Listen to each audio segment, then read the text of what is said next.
What do you mean you don't have hot sauce? This is Texas. We put Tabasco on cornflakes. You can play it safe if you want to, but you gotta risk it to get that biscuit. When it comes to business, you gotta look out for the cookout. That's how we do it in Texas. What do you mean my accent is too southern? Well, we're fixing to get it on Solve for X. Welcome to Solve for X, the podcast where curiosity meets collaboration. I'm Dr. Rick Fernandez, your host on this journey into the heart of education and innovation. Welcome back to another episode of Solve for X. I'm your host, Rick Fernandez, and we're tackling K-12's toughest problems. I'm here with CEO and founder and friend of Hey Coach, Shaily Baranwal. Shaily, welcome to the show. Thank you so much, Red. Thank you so much for having me here. I've known you for such a long time. We don't need to tell the world how long we've known you. And I know it's heyC, but I know you like to call it Hey Coach. So we'll just go with that.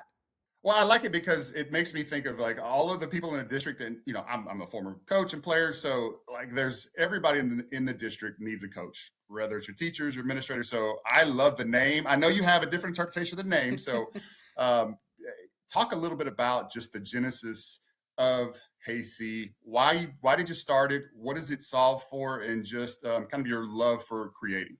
Yeah, I'll start with my love for creating. I love creating. I don't think I could have done anything else.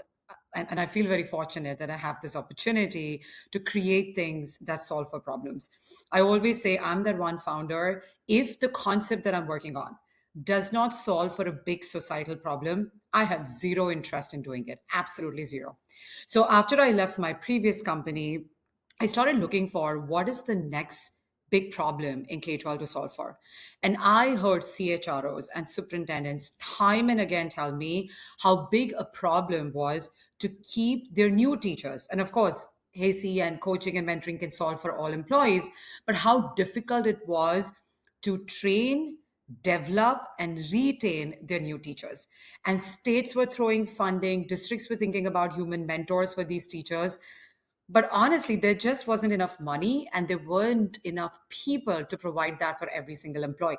So that really started becoming the problem. And what happens is when you hear everyone talk about the same problem again and again and again, you see this trend line, and that's when you know you have a societal problem that needs a real solution to solve for it. So let me run down kind of how it typically works in the district and tell me if you kind of see the same issue. So you hire a new teacher, and it might not even be a new teacher to the profession. It might just be from a different district, different state, what have you. And that teacher comes in with, a limited amount of knowledge. Even if they're a veteran teacher, they still have to learn the way of their new school district. And typically that happens maybe March, April, May, all through the summertime. You really don't have a good avenue to train. So you try to match them up with a mentor. You give that mentor a stipend, and then that interaction, if you're lucky, is develops a relationship and helps them make it through the year. Doesn't really get into any instructional practice or how to deal with some of the harder things. It's more of here's where the copy machine is. Here's how you do this. Here's how you take attendance. Don't forget to do this. And maybe that's just my experience, but overall, it's just been very limited. And it's not the mentor's fault. It's just the capacity that our teachers have, and it's the capacity that our mentors have to serve those brand new teachers. So it's a huge gap in trying to make sure that your first years are off and running, and they feel good, they feel supported, and they know how to deal with all the craziness that can happen from parents, from students, from colleagues. There's just not a good formula. Are you seeing some of those same things with the districts you serve around the country? Yeah, let me actually throw a question back to you. When you were a superintendent, right, or just in your work across your decades of work, what are the top things that you think a district is training their new teachers on? Like the top 5? Compliance. It's usually the compliance piece. So like your bloodborne pathogens, your sexual harassment policy. You try to get them a little bit of a refresher on whatever curriculum you may have for their grade level. And really maybe some data for the students that they are receiving. And that's about it. Maybe if there's a big district initiative in there somewhere, technology or something, but that's really it. That's really all you have time for, because there's only a couple of day window for the new teachers to come in ahead of everybody else reporting back. So it's very limited, and I'm probably overstating it to some degree. It's just you're just trying to make the make do with the best you have. Yeah, that's what we've seen in districts, right? And especially after we launched heyC, and we've been working with a lot of districts, like very innovative districts have taken the leap to start thinking about, is there another way to provide guidance and mentorship? On one part of it, districts have a bucket of employees that get very structured training. And usually in right now, it's the new teachers or the 0 to 5 teachers, orientations, periodic workshops. Then there are these other employees that get nothing. They're just looking at an LMS, they're asynchronously trying to find different kinds of things. They're two completely different problems. If I look at the new teachers, yes, compliance, regulation, curriculum, what software to use for what, district HR policies, procedures, all of that is crammed within 3 days to these teachers. If I tell you, Rick, you and me are very energetic ADHD people, right? If both of us are sitting, and there are non-ADHD people too, same problem. If everybody's sitting in 3 days in a room, cramming down all of that, our retention is probably going to be less than 3%. So what happens is when these new employees go into the job of actual teaching, they don't retain anything, but they face the problems and then they don't know where to go. And you're right, how much are the mentors going to know? How much are the mentors going to be available? So we started seeing this periodically, that school leaders and district leaders were sharing that. I honestly have some great data on what the national stats and the Texas stats looks like in the retention of these teachers. Well, our biggest issue in Texas right now, and I think I can speak for 99% of districts, is the funding. Yeah. Most of my friends have substantial deficit budgets and really are having to make some hard decisions. A lot of those decisions are reduction in staff, to be quite frank. So the bucket to which to purchase things is very, very slim, and districts are trying to be very focused on what they buy. Do you think that heyC can alleviate any of maybe there's overlap there? Maybe there's just the time that you spend to recruit and retain. I mean, Lord knows everybody's out recruiting all year long. Yeah. Teacher recruitment is an all year long process and has been for quite some time now. Yeah. That's a great question. I think what people sometimes don't realize, yes, especially in Texas, funding has been cut. But let me give you some stats, and I'm going to totally geek out on my math and my data here. So stay with me. And I know you would love that too, right? So if you look at the national average, and if I just club the Texas data into it, which is more Texas specific, if you look at your new 0 to 5 year teachers, in the first year, about 10% of the teachers leave the profession. By the time they reach the 5th year, about 40% of those teachers who started 5 years back have left the profession. When you look at teacher pathways, the first year, 15% leave the profession. By the 5th year, more than 60% are leaving the profession. So districts have that data, funding is low. Now, look at the numbers of how much the districts are spending per teacher on recruitment, training, and replacing them. I asked this to a lot of superintendents and a lot of CHROs over the last 1 year. I was shocked that most of them didn't even know how much they were spending.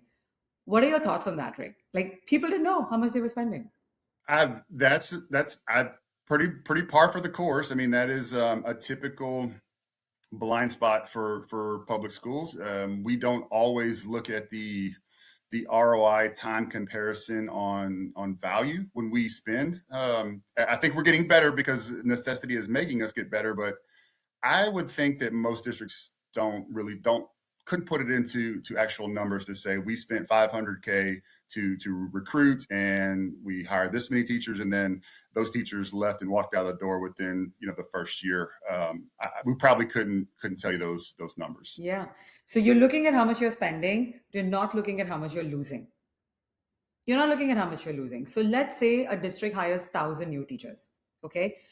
15% of those teachers leave in the first year. So about 150 teachers are leaving in the first year.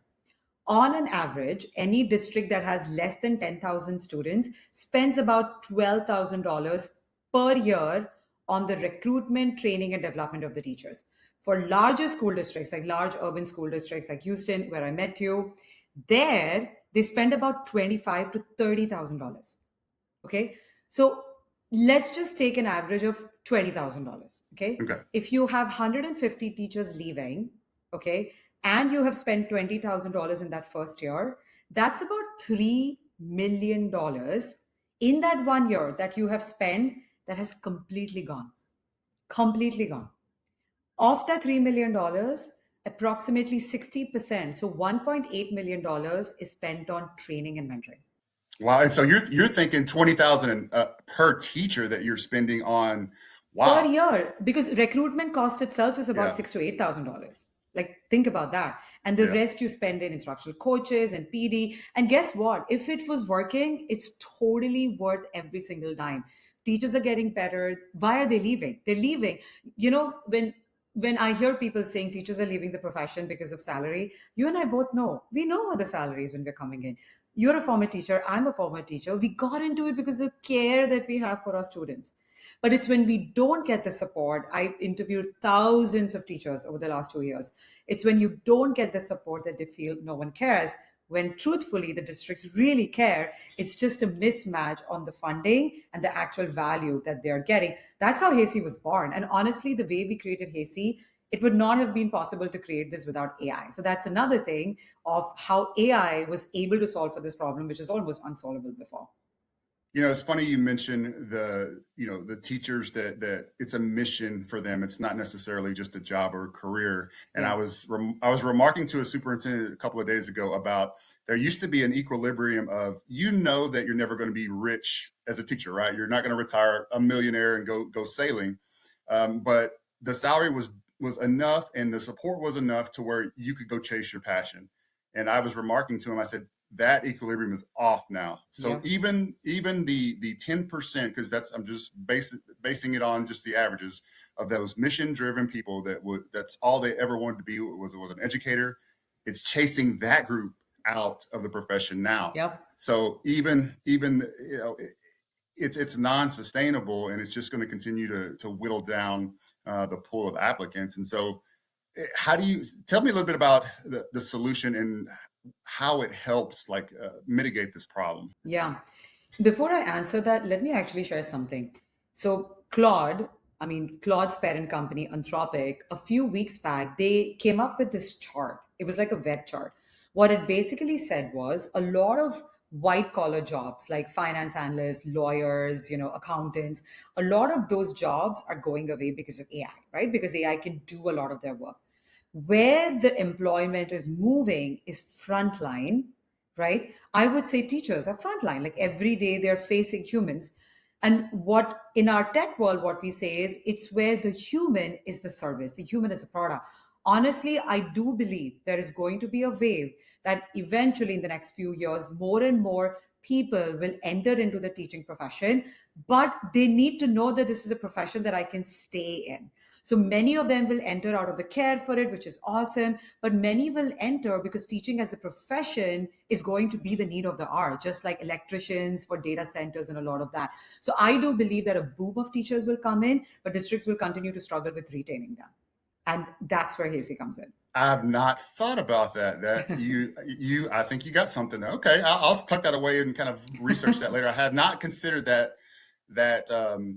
fallout from some of the automation of that AI can provide. But tell me a little bit about the solution, because I'm curious. And I'm biased because we're friends, so I just want to put that out there. And I've got to play with it. I love it, but I can't explain it like you can. Yeah. So initially, when I was talking to superintendents, I was like, wow, mentors is great. I believe I've had coaches and advisors before. They were awesome, right? But when I started talking to teachers said, I meet my mentor once a month. By the time I meet them, the problem is come and gone. They are busy. They don't know half of the answers. I think mentors and instructional coaches are awesome because they can teach you the human element. I believe that everything else an AI mentor can take over. Okay. So as I started building this, AI was starting at that point of time. Mentorship was becoming more and more important.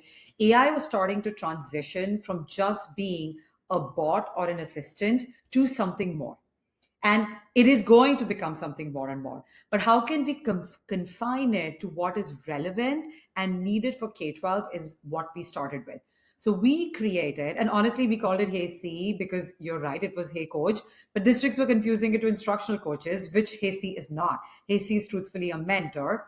So heyC basically is an AI mentor for every single employee in the district.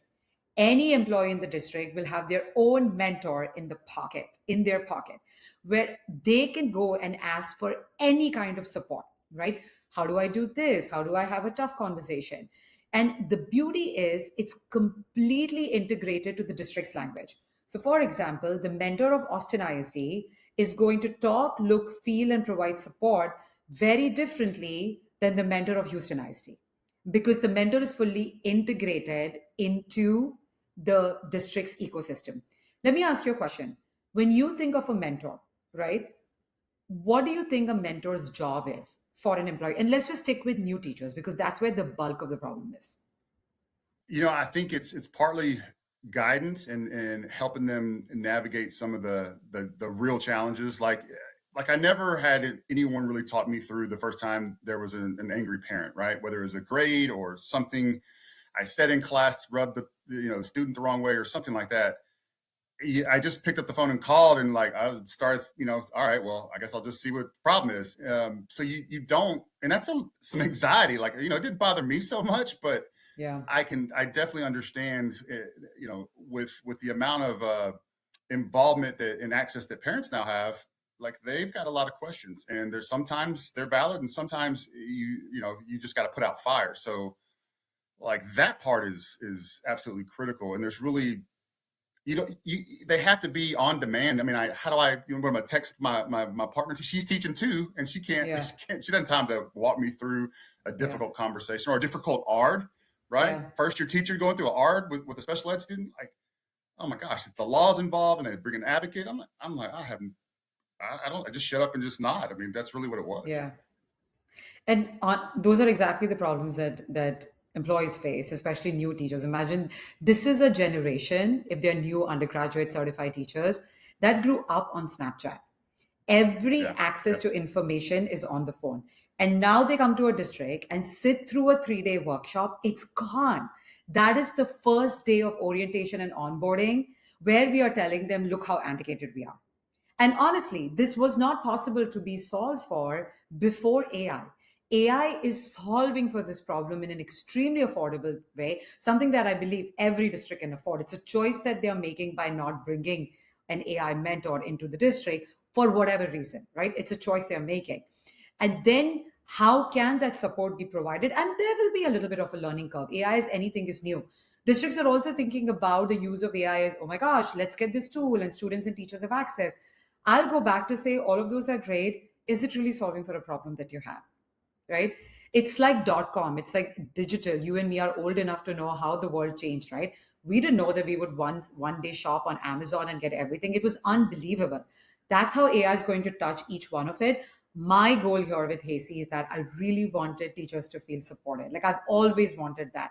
It's such a noble profession, right? We want them to enter happy and we want them to stay there and be happy. So I'm gonna run through some quick scenarios that are typical in the day in the life of a school, and give me kind of a little bit on can heyC solve for this. So Yeah. I don't have enough teachers, right? And we can't find subs for that day, so I have to pull somebody out of their content area to help cover a class. There's no lesson plans. There's nothing there. How does heyC help me solve? I'm just walking the door and I got to figure some stuff out because I got kids in front. That happens all. I know that sounds crazy. Happens all the time. That's awesome. Great scenario, right? So I am that teacher who was just pushed into a classroom. I know nothing. I go to heyC. heyC already knows everything about the curriculum, lessons, everything about the district. heyC also knows the frameworks, the teaching policies, everything. How should this person be reporting after the class is over to the teacher when the actual classroom teacher comes back? They go to heyC, you ask for support. You're not asking a question. A question means I'm asking a question, I want an answer. heyC is constantly going to keep on conversing with you until you get the support.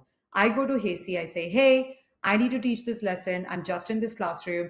Make me a lesson plan based on all the district policies, curriculum, whatever the district is using. iReady, Amplify, any of those.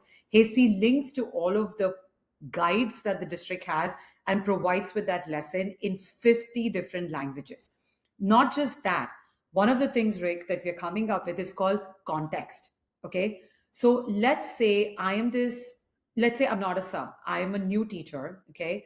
I now have grading season coming in, because that's another level of anxiety when you talk about anxiety.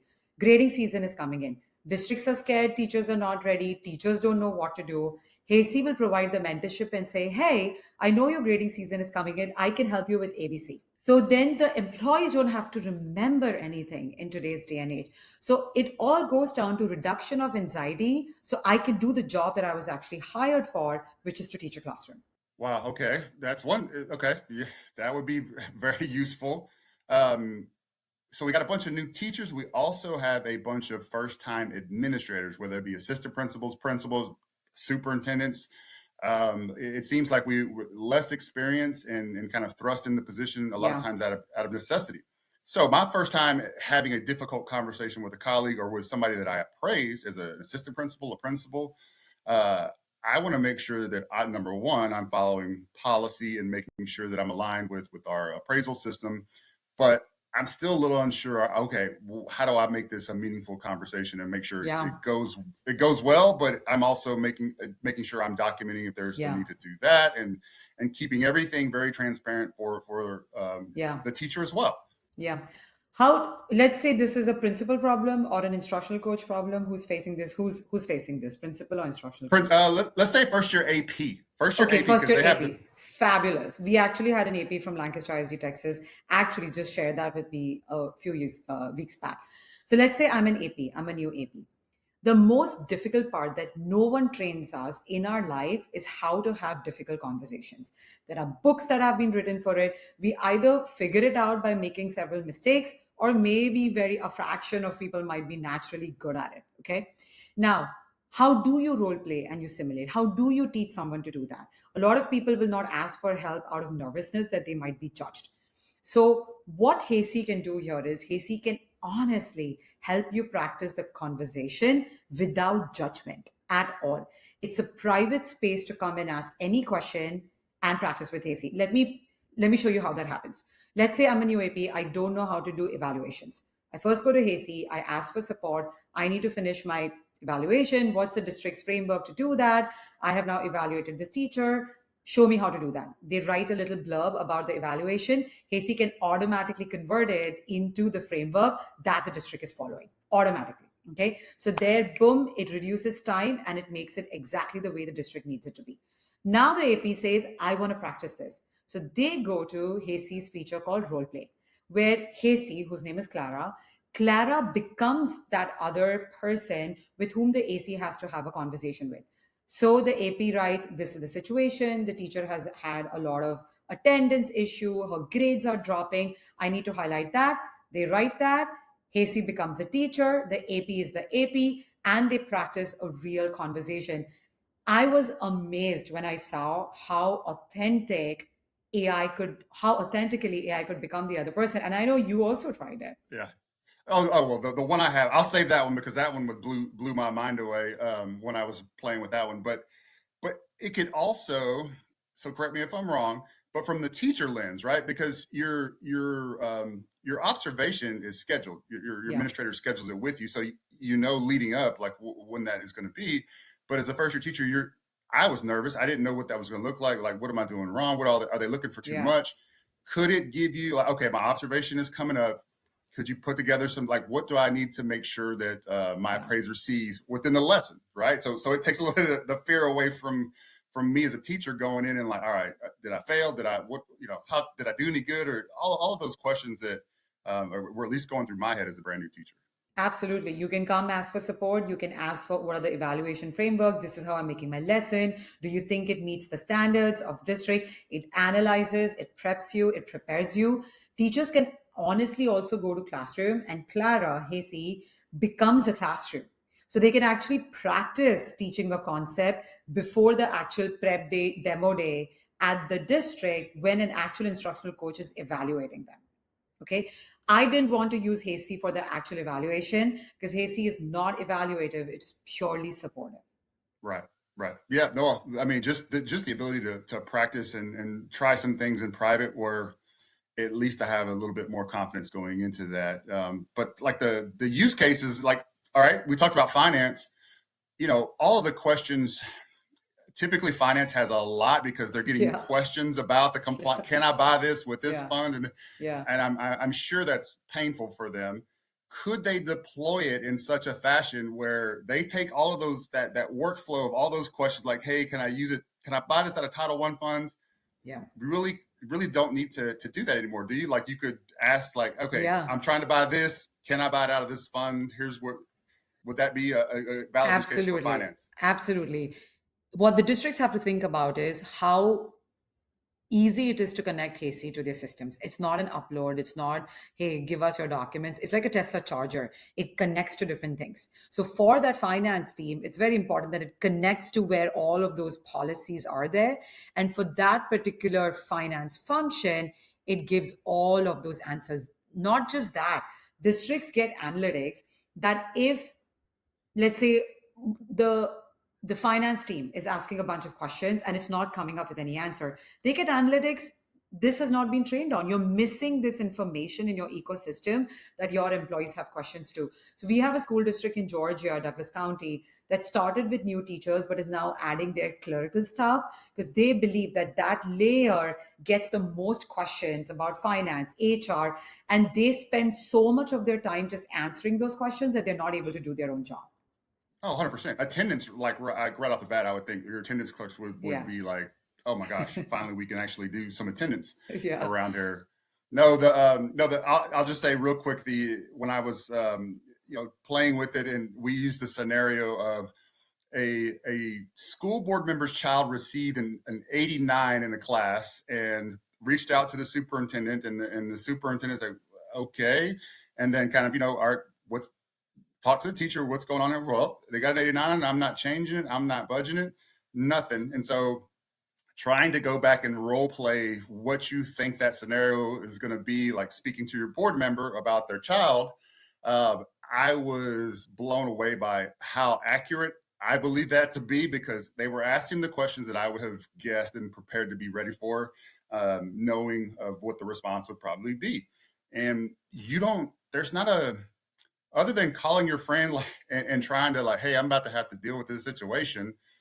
There's not a way to do that. You don't prepare for that in your coursework. So that layer of your cabinet level, your superintendent trying to prepare for things that come up that are hard questions, especially now in Texas with all of the politics and everything just swirling. There's a bunch of questions that you get that you never thought you would have to ever answer, especially as a superintendent. It's just it's kind of ridiculous, but it's what the job is nowadays. One of our school district superintendents in the state of Illinois, in the south suburbs of Illinois, she added her board members. So when we were talking to the board and showcasing to them what heyC was, the board members like, we would love to be on it because we don't know the answers to so many questions too. That was oh my gosh, an eye opener for me. Yeah. Oh my, saved me so much time at a board meeting. Like, hey, quit asking me stuff. Ask. Like, and I think it's just valuable. It's just valuable, right? Oh like gosh. everyone needs a mentor. Yeah. So no, I don't want to ask you how the conversation went when the board member's child didn't get 89, but we can talk about that separately. Yeah. Oh yeah. Well, that one's pretty easy because the law is the teacher says it's a grade, it's the grade. So unless you're gonna go change the law, my hands are tied with it. So, but it's still an uncomfortable conversation because the reality is you don't want people giving 89s if they can absolutely help it, but that is that teacher's right. And okay, Rick, it's totally private. So just one more thing. It's totally private. heyC, like no one will know that Rick practiced how to talk to a board member. So hey, superintendents, you want to practice how to talk to a board member? You can use heyC for that. Yeah, no, I'm sure there's a lot of people that like to practice what they'd like to say to a few board members, but that we'll leave that for another time. Okay, I want to dive into a little bit of your story as a founder. Just quickly, I don't want to keep you too long, but so you were at K-12 Elevate and did a fantastic job, leading that team. That's where we met back in 2013 when I was just I still am, but just a starry-eyed principal trying to figure out life. And then it grew that, and then you jump into this new venture. What has it taught you about yourself in terms of being a founder and the ups and downs? Wow, that is a great question. No one's ever asked me that. I believe people become founders. I mean, people have always asked me nature versus nurture, and I don't have the answer to that. I really don't. I'm always very true to myself.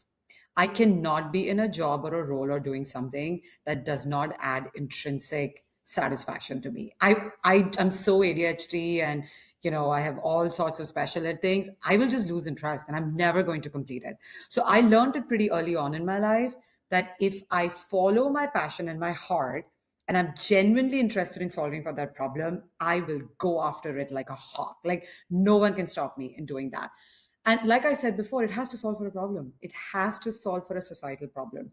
I'm a former teacher, I'm an engineer. I realized it pretty quickly. I learned a ton in my engineering, but that was not my passion. My passion was always transforming some part of education. The thing that as a founder that gets me going is solving for problems. I am not that person who's going to start a company because it's cool or because AI was cool. I really wasn't trying to start an AI company, right? I was trying to start a company that gives teachers more support.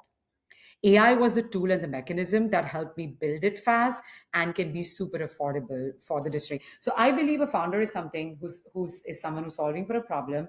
No matter what comes their way, they're just going to keep going and going. And you're going to fail a lot. You're going to win a little, but it's what you learn from those failures that you take forward and you just keep on going because there's never a straight line. You're an athlete, there's never a straight line. Nope. What's your biggest misconception about the K-12 market as a founder that now you know, but maybe you didn't know at the time? Okay, I have a funny thing. I didn't Okay. realize how early my meetings will be. When I first started in K-12, I still remember the superintendent in Chicago said, "Hey, let's meet for coffee at 6:45." And I was like, "Whoa." I think that was a big, and I'm sure you're like that, right? Like you start your day so early. So someone who was Yeah. not a teacher in US, like I was a teacher in India, that was a big misconception. So I just had to change my lifestyle. I think it was not a misconception, but I'm just saying this in the most positive way. A lot of data gets tracked more than I have ever seen in India, right? It's a very data driven industry. But I do believe a lot of data gets tried. But how does that correlate to solving for the gaps that you see in that data and tracking that is actually improving the outcome? So I believe that to me was not a misconception. Firstly, it was very satisfying to see how much data has been tracked, and that's still the case. But I think there needs to be this next wave of what are we doing with the gaps in the data and then making sure that the problem is actually getting solved for. Oh, you're 100% on with that, and no need to beat around the bush with that. We data rich and action poor, Yeah. right? So, and part of that is because of there's so many variables with teaching. There's so many variables with school districts, and instruction is just one piece Yeah. that's a part of the learning. And so to you can't really put it in Yeah. just a one bucket and figure it out. It's nobody's Yeah. figured it out yet, and anybody that says they have, I would believe would be lying. So it's very difficult to do that. But yes, you are absolutely right. There's a whole lot of data, but you got to act on the data to see if what we're doing even matters in terms of the outcomes for Yeah. the students. So Having said that, absolutely. there's also one more thing that I noticed. Every single educator that I have met, teacher, superintendent, principal, the passion that they have for reform, and everybody has a story. Everybody. Stories of students and the passion that they have true to their heart to change education and to impact kids is all across the board. I've not met a single educator that is not in this profession because you're so passionate. And that's very heartwarming to say. Yeah, no, I would agree with that. 100%. I mean, we just got to get it a little bit tighter and a little bit more focused because we don't have the resources to, to make it work nowadays. So we've got to really be more efficient with everything. So I think we'll get there. And if AI can be the tool, I think to get us there, if we take it and use it and responsible with it, it will, it can move us forward, no doubt. Okay, last question. I know we're up against it. I know I don't want to keep you too long. So hiring, when hiring as a founder, what do you look for, and what's the most important hire? Like, when you knew you were starting heyC, it was just you. What's your go-to spot that you got to fill first, and then generally, what do you look for in employees and people to bring on to especially for a startup? Love that question, Rick. Okay. For me, the first role that I look for is a strong executor, an operator. Okay. I'm a vision person. I can see the world 10 steps ahead. I'm a product person. I'm a growth person. But while I'm doing all of these things, I really need someone who's really strong in operating and executing that vision. And that I've seen every time that has happened right in any company that I've built. That has been a great outcome. Every time leaders have changed when the operator was not correct, I hired that person. So I have learned from my mistakes, but that's when it was not a good match. So the first I would say is an operating leader. For someone like me, that's very important. Overall, when you think about what other kind of people, the number one important thing is culture. People have to work. And when I say culture, it's like my dad told me this many years back. He's an entrepreneur. He said, 99% of the times teams fail because they don't conflict resolve in the same way. If one wants to shut down and one wants to just keep on talking, that's a problem. So somewhere culturally, that mindset of GSD, which is getting blank done, that has to constantly be there. That we are all working towards a goal, especially in a startup, you have very little time to do a lot of work. If everybody is culturally aligned to the vision, moving on the same path, while holding themselves accountable, owning the outcomes that they have, it becomes a really strong ecosystem. As the company starts scaling, it's about people who can do that, but also follow systems because it can't be chaos, right? So I think that's the evolution. And then constantly, and some employees last, but the passion cannot go away. The passion and culture is very important for the cause. What about sales? What do you like? How can you spot somebody and what do you look for in your like top performing sales folks? Yeah. I learned after coming to the K-12 world in US that even though there's a lot of similarity between regular enterprise sales and K-12 sales, K-12 is a different bucket altogether. I think when I look for great sales talent and when I look at my previous company on who succeeded and who didn't, I think the number one thing, everything else being equal, is passion for K-12. So if they came from a K-12 background where they were a former teacher, absolutely hands down, they had a much higher performance in terms of their sales number than someone who didn't because they could speak the language, they could connect with the buyers. Number one was that. Number two is highly competitive. You cannot, like, you are very competitive, right? I'm very competitive. You cannot be in sales if you're okay with not meeting your quota. It's as simple as that. So, really being very focused on going for that win, not being okay if you hit 60 or 70%. That's what the thing. But they also need to have a growth mindset because you are not going to hit it all the time. But what are you doing to learn from your mistakes to continue to build on that? The third thing, which is like a needle in a haystack, very hard to find, is system. Very few salespeople can actually follow a system of looking at their funnel, what is your quota, what is the pipeline that they're building at the top of the funnel. If you don't have the math right, like whatever your gap is, 3x of that should be in your quota, very unlikely you will hit it. So some of them do that really well, and some of them indent so heavily on just building a relationship that they miss out on that math. And ultimately, sales is different from customer success. Sales is about dollars and numbers. Mm-hmm. Yeah, that's a great point. I love it. Okay, take us out on this. Give me one or two big early success that you've had with districts using heyC. I think our biggest success was firstly, the first one, while I just started the company, we'd not even built the product, how much they understood and agreed with the problem statement. I faced zero problem in that. So that was awesome, right? So my biggest win first was absolutely, this is a big problem. We're losing our new teachers. And we started with new teachers.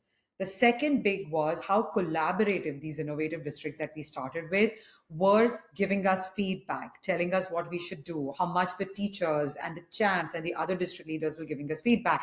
That collaborative nature of you are helping us solve for a big problem and we want to be in that journey to create that solution, that was a second win. The third win that I saw was districts started thinking about beyond new teachers. I didn't push for that.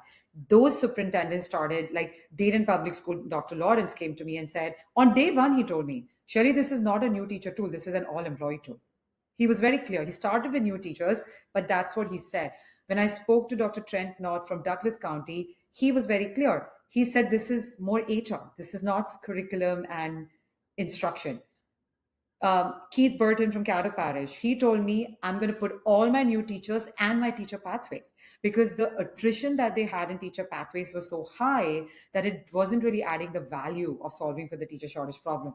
So from different superintendents, okay, the COO of St. Lucie Public Schools, I just spoke to him 2 weeks back, Dr. Terrence, he's super innovative.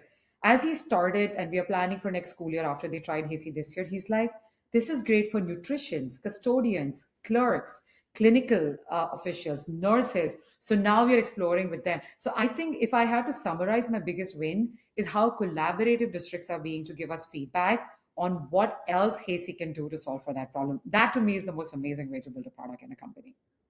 Wow. Yeah. Sounds like you've got the whole district covered, and can really cut down their level of time to search, number one, but then also, like we were talking about, those big anxious moments as a first year teacher, a first year administrator, first year board member. I mean, that's scary too. So that's just awesome.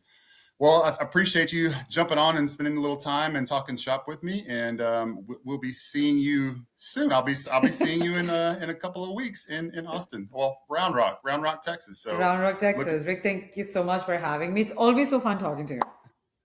Thank you for being here. And if you like what you heard and saw, subscribe, like, share, do all those things you know to do. And we'll see you next time on Solve for X. Thank you. Thanks for joining us on Solve for X.